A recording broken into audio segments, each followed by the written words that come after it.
এমন কোনো ডিয়ার নাই যেটা চুই কমপ্লিট করতে পারবে না। বল তোদের কি ডিয়ার? তাহলে এই রাস্তা দিয়ে ফার্স্ট যে ছেলেটা আসবে তাকে হাঁটু গেড়ে বসে তোকে প্রপোজ করতে হবে। ওকে ফাইন, আমি খেলবো। জুই হার মানার মেয়ে না। I love you. আপু আমাকে বলতেছেন? তোমাকে বলতেছি, এত সুন্দর একটা মেয়ে তোমাকে প্রপোজ করলো আর তুমি এইভাবে ইগনোর করতেছো। সুন্দর মেয়ে কোথায়? এই ক্যাম্পাসে সব ছেলেরা আমার পিছনে ঘুরে আর তুমি বলতেছো কোন মেয়ে? এই ক্যাম্পাসের সব থেকে সুন্দর মেয়ে আমি। ও আচ্ছা আচ্ছা, ক্যাম্পাসের সব ছেলেরা যদি আপনার পিছনে ঘুরে তাহলে সব ছেলের কমপক্ষে রুচি 3 বেলা খাওয়া উচিত। তাদের মাথায় ঝামেলা আছে। আসি আপু।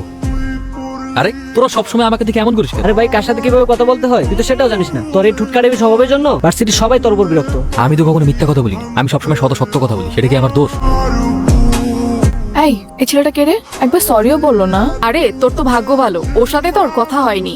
কখনো কাউকে ভালো কিছু বলেছে বলে তো আমার মনে হয় না, আর এজন্যই ভার্সিটি কি ওকে পছন্দও করে না। খুব ইন্টারেস্টিং কিন্তু দেখলাম ক্লাসে একা একা বসে, কেউ সাথে কথাও বলে না।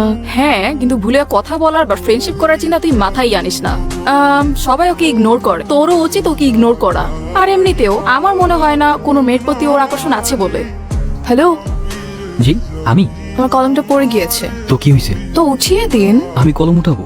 আমাকে কেন উঠাতে হবে? আরো তো অনেকেই আছে, তাই না? ইয়েস স্যার, আমি জানি ক্লাসে অনেক মানুষ, কিন্তু আমি চাই কলমটা আপনি উঠান।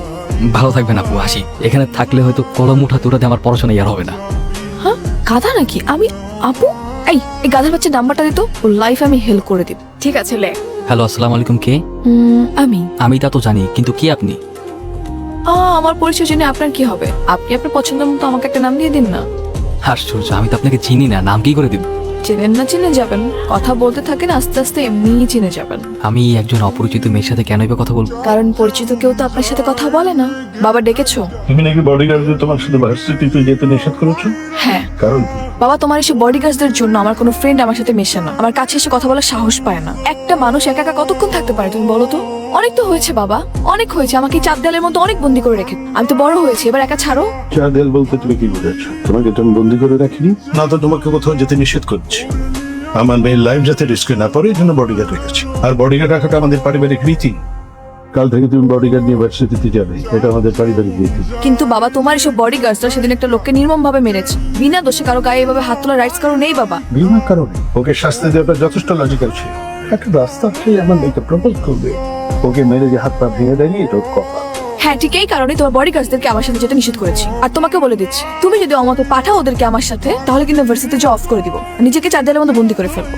অনেক হয়েছে বাবা, আর কত? তোমার এসব অ্যারোগেন্ট বিহেভিয়ার আমি নিতে পারতেছি না। আমি তো একটা মানুষ, আমাকে একটা ছাড়ো প্লিজ, ভালো লাগে না আমার এইসব।